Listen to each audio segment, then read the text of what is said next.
शुरू करते हैं चैप्टर नंबर 6 से। ठीक है, कल 24 क्वेश्चन तक हो गए थे, उल्टा चल रहे थे अपन। अब हम करेंगे क्वेश्चन नंबर 23। ठीक है, फंक्शन है f(x) equal to x minus ए का whole square sine 1/x minus a when x does not equals to a. ठीक है, and 0 when x equals to a. तो अपने को चेक करना है फंक्शन डिफरेंशिएबल है या नहीं है। ठीक है, तो अपन ने सबसे पहले इसको किया LHD। ठीक है, तो ये हुआ limit h tends to 0 F A minus H minus F A upon minus H. ठीक है, तो ये हुआ limit h tends to 0 a minus H, A से छोटा, तो ये हुई पूरी। तो ये हो गया a minus S H, X की जगह पे आ गया माइनस ए का whole square sine 1/a minus H minus A minus F A, यानी a के बराबर की शर्त है 0, तो यहाँ आ गया 0/ माइनस एच। तो ये हो गया limit h tends to 0 minus H का स्क्वायर यानी कि एच स्क्वायर, ये कट गया, साइन माइनस थीटा क्या होता है minus sine theta upon minus H. ठीक है, अब हमने रखा h की जगह पे 0।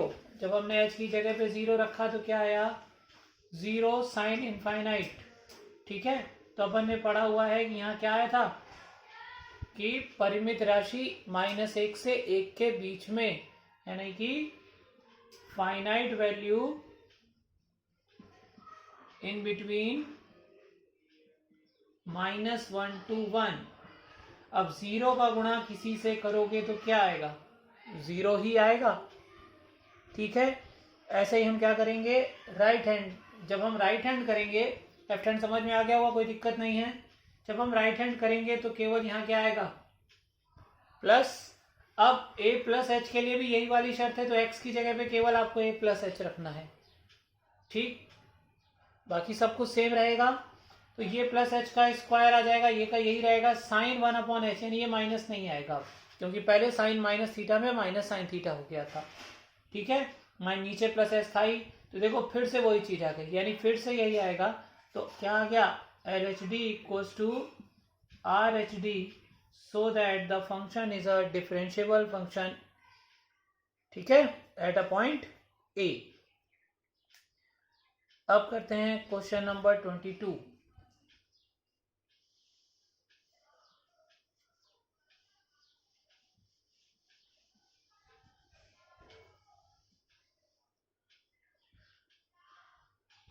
है examine the differentiability of f(x)।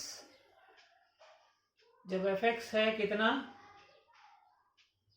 x square sine x when x does not equals to 0 and 0 when x equal to 0। ठीक है, क्या करना है अपने को चेक करना है, एक तो डिफरेंशिएबल और दूसरा वो हमसे इसमें एक चीज और पूछ रहा है कि f'(0) की वैल्यू बताइए। तो कोई दिक्कत नहीं है, अगर ये फंक्शन डिफरेंशिएबल आ जाता है तो जो LHD और RHD आएगा वही f'(0) होगा। ठीक है, क्योंकि हम 0 के लिए ही क्वेश्चन को सॉल्व कर रहे हैं। तो हमने पहले LHD किया, फॉर्मूला बना limit h tends to 0 f(0 minus H minus f(0) upon minus H. तो कितना हो गया 0 से छोटे की शर्त हो गई ये वाली, यानी 0 माइनस एच, तो माइनस एच का square into sine minus H minus 0 के लिए कितना आया था 0 अपॉन माइनस एच। तो आ गया limit h tends to 0 minus H का स्क्वायर हो गया plus H square, sine minus theta हो गया minus sine theta upon minus H. फिर h की जगह 0 रखा तो 0 इंटू साइन 0, तो क्या आ जाएगा, 0 ही आ जाएगा। ठीक, तो ये LHD हो गया। हमने RSD किया, लिमिट h टेंस टू 0। अब मैं फॉर्मूला नहीं लिख रहा हूं, 0 प्लस h यानी सेम शर्त आ जाएगी। तो h का square sine h minus f0 यानी कि 0 अपॉन h, तो कितना आ गया, limit h tends to 0 h sine h upon h cancel, h की जगह फिर से 0 रखा तो 0 साइन 0 यानी कि आंसर आया 0। दोनों इक्वल हैं तो हम कह सकते हैं LHD equals to RSD so that the function is differentiable. तो अगर डिफरेंशिएबल है तो f डैश 0 की वैल्यू कितनी आ रही है, 0 आ रही है। तो आंसर हो गया हमारा 0। क्लियर।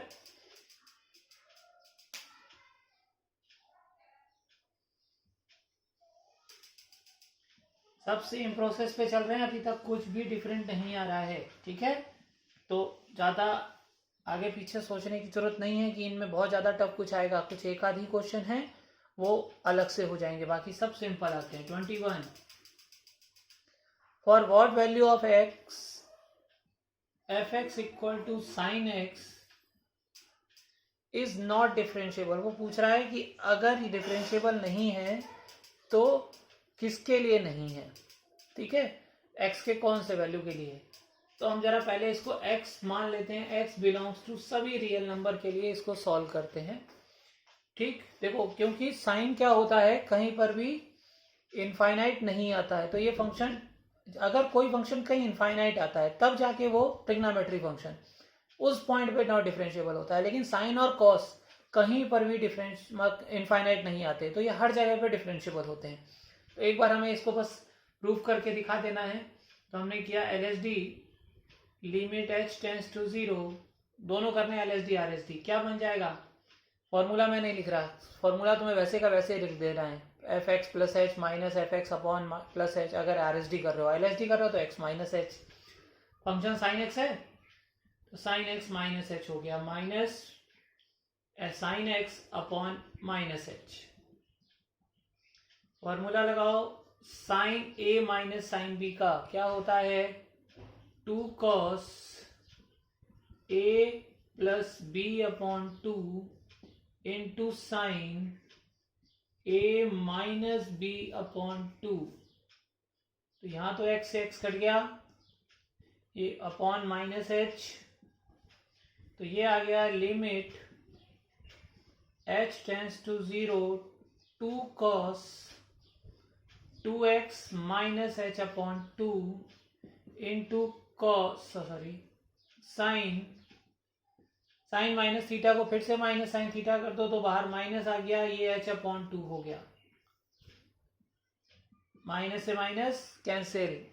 अब फिर से हमने पढ़ा है साइन थीटा अपॉन थीटा कितना होता है, 1 होता है। तो यहाँ साइन h अपॉन 2 है तो हमने इसको h अपॉन 2 बना लिया, 2 से गुणा 2 से भाग करके, तो ये वैल्यू हो गई 1। इस 2 से ये 2 कैंसिल। अब हमने h की जगह 0 रख दिया क्योंकि अपॉन में h बचा ही नहीं, तो ये आ गया cos 2x माइनस 0 अपॉन 2 यानी कि आ गया cos x। क्लियर हुई बात, ये LHD आया। अब हमने RHD किया, इसी में शो कर देता हूं RHD, केवल यहां फर्क पड़ेगा इसका, फॉर्मूला अभी भी सेम ही लगना है, केवल यहां प्लस आएगा। ठीक है, तो ये हो जाएगा 2x प्लस h अपॉन 2, बाकी सब कुछ सेम चल रहा है, यहाँ माइनस नहीं आएगा। ठीक, अब देखो फिर 2 से 2 कटेगा, ये फिर से 1 हो जाएगा, यहाँ फिर से रखोगे तो केवल ये है 2x प्लस 0 अपॉन 2, तब भी तो यही आया, यानी LHD और RHD दोनों इक्वल आए। ठीक, और मैंने बता दिया कि साइन और कॉस कहीं पर भी इनफाइनाइट नहीं होता है। ठीक, अगर कहीं पर भी इनफाइनाइट नहीं लिखा होता है तो तुम क्या लिखोगे, so that the sine X function is not differentiable at any point, मतलब किसी भी पॉइंट पर x belongs to real number पे ये डिफरेंशिएबल होता है, यानी कि कोई भी ऐसा पॉइंट नहीं है जिस पर ये डिफरेंशिएबल नहीं होता। ठीक है, x has not any point for the differentiable function. Clear. अगर tan में कुछ आ जाए तो tan कहाँ होता है, मान लो यही क्वेश्चन tan के लिए आ जाए तो tan इनफाइनाइट, देखो अगर सीधा सा तरीका याद रखना है तो tan होता है साइन अपॉन कॉस, ठीक है, बुक में नहीं है लेकिन ध्यान रख लो, साइन अपॉन कॉस। अब ये कॉस अपॉन में है, ठीक, तो कॉस अपॉन का मतलब है अगर यहां जीरो आ गया नीचे तो इनफाइनाइट होगा।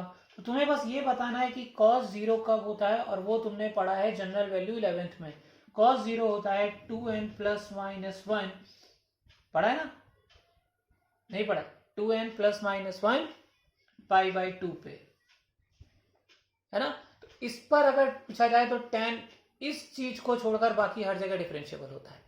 अगर कॉट आ जाए तो कॉस अपॉन साइन, अब साइन नीचे आ गया, साइन कहां होता है, जीरो, एन पाई पर, ठीक है। यदि अब अगर कॉट के लिए आ जाए तो कॉट के लिए लिखोगे कि कॉट एन पाई को छोड़कर बाकी सब जगह क्या होता है, डिफरेंशिएबल होता है, ठीक है। ऐसे ही tan के अलावा और किस में अपॉन होता है, कॉस सेक में, ठीक है।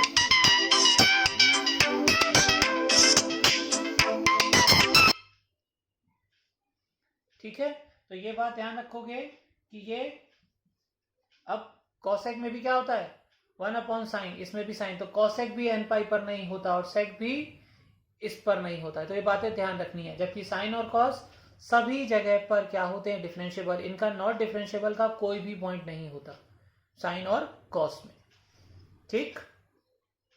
अगला क्वेश्चन करते हैं।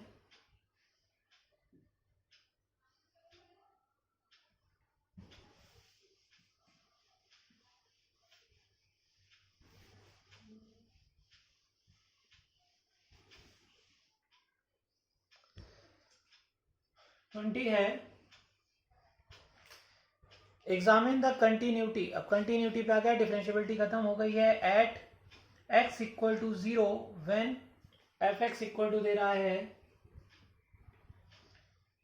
e to the power 1 upon X minus 1 upon e to the power 1 upon X plus 1 when x does not equal to 0 और 1 व्हेन x इक्वल टू 0।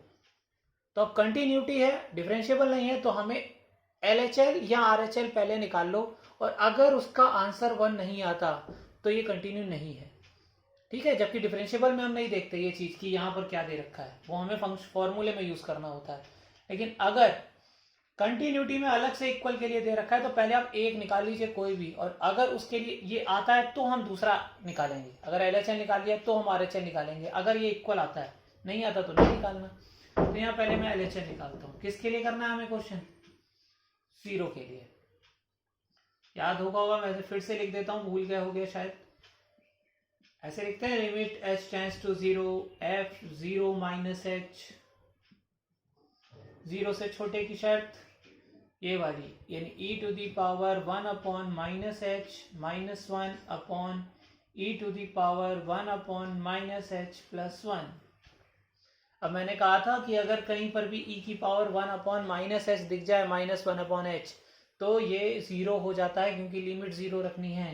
तो ये हो गया 0 माइनस 1 अपॉन 0 प्लस 1, तो कितना आ गया, माइनस 1, जो कि इसके इक्वल नहीं है। तो क्या लिखोगे कि बुक में जैसे पहले भी सिखाया था, f 0 minus h does not equals to f 0, equal नहीं आ रहा ना, तो इसका मतलब ये फंक्शन क्या नहीं है, कंटिन्यूअस नहीं है, ठीक है। अब हमें RHL निकालेंगे। अगर मान लो तुम RHL निकाल रहे होते तो ये लाइन थोड़ा ध्यान से देख लेना, यहाँ e की पावर 1 अपॉन एच माइनस 1, अब e की पावर 1 अपॉन एच प्लस 1 आता, तब यहाँ 0 नहीं रख पाते।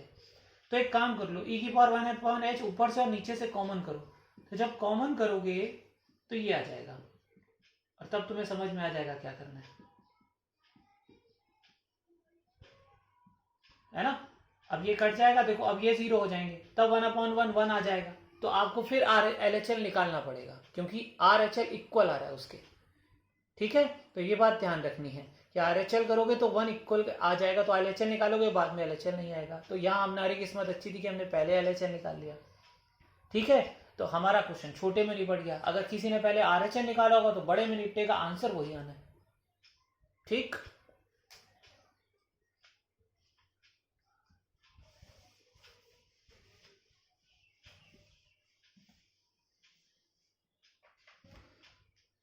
Question number 19, find the value of f0 if the following function is continuous. कह रहा है कंटिन्यूअस है, ठीक है, तो आपको कोई एक निकाल देना है, चाहे LHL निकाल दीजिए चाहे RHL निकाल दीजिए, x इक्वल टू 0 पर, और fx है √1 + x minus cubic root of 1 + x upon x। कोई भी कर लेते हैं तो RHL कर लेते हैं, क्योंकि माइनस प्लस में ज़्यादा सोचना नहीं पड़ता, RHL में प्लस ही आता है हर जगह। तो limit x tends to 0 plus limit h tends to 0 f0 + h। अब एक ही शर्त है तो इसी को लगा लेते हैं।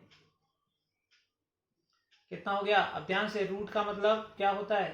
1 + 0 + h, h और h रूट का मतलब होता है 1/2 पावर में, ठीक, माइनस यहाँ रखा तो 1 + h की पावर, यहाँ 3 लिखा है तो 1/3। ध्यान रखना ये रूट के अंदर लिखा है, ठीक है, तो जितना यहाँ लिखा होता है वो 1/, में आ जाता है। यहाँ 5 लिखा होता तो 1/5 आ जाता, ये बाहर मल्टीप्लाई में नहीं लिखा है, ठीक है, पहले भी समझाया था, तो ध्यान रखना इस चीज को, ठीक है, अपॉन x यानी कि 0 + h यानी h आ गया, ठीक है। अब हमने फॉर्मूले याद कर रखे हैं 11th क्लास में 1 + x to the power n के, ठीक है, तो मुझे हमें ज़्यादा एक्सपेंड करने की ज़रूरत नहीं है। एक्सपेंशन होते हैं ना 1 + x की पावर n का, हम दो टर्म खोलेंगे, हमारा उसका आंसर आ जाएगा।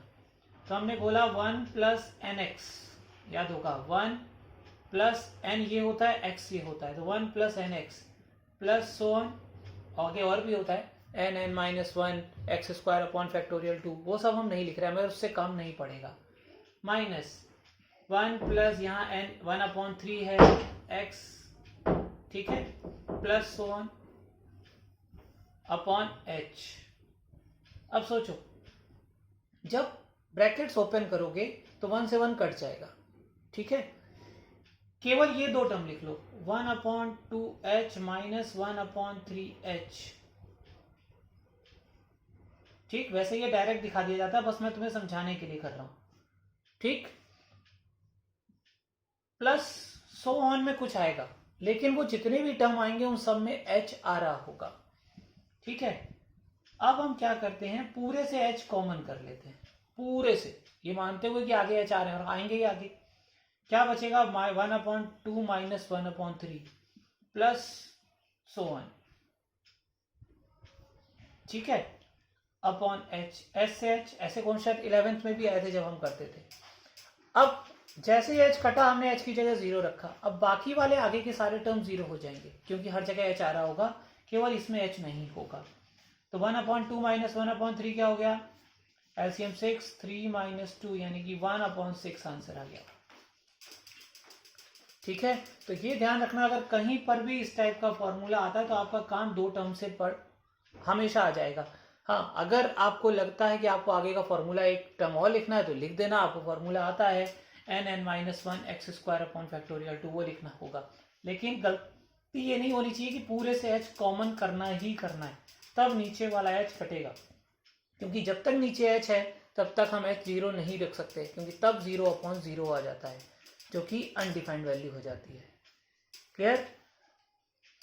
आज इतना ही कर लेते हैं, कल फिर शुरू करेंगे इसके आगे।